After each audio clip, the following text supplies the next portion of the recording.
Hi, and welcome to this new and very exciting section of the course. And in this section, so throughout the lectures of this section, you will be learning how to generate visualizations on the browser with Python. So we're talking about interactive visualizations, and we'll be using the Bokeh Python library to do that. So Bokeh is a Python library, and it's quite new. And with Bokeh, you can grab data from various data sources, data file formats such as CSV, Python list, JSON files, and so on. And you can create beautiful visualizations on the browser. I used to be a user of Matplotlib and Seaborn, so two other Python libraries that are used to perform visualizations with Python. But I would say Bokeh is more modern.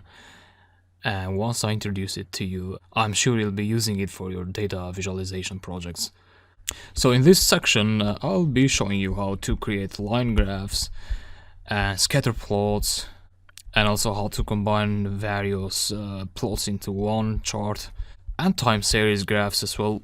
And we'll be writing the code in the Jupyter notebook, formerly known as the IPython notebook. And the Jupyter notebook is like a combination of a Python console, so you write interactive code, but you can also save the script that you write.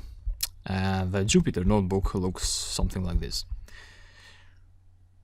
Okay, and I'll show you how to install the Jupyter notebook in the next lecture. And so Jupyter is great for doing data analysis and visualizations and web scraping and other exploratory analysis. So I'm sure you'll love it. And yeah, let's move on to the next lecture.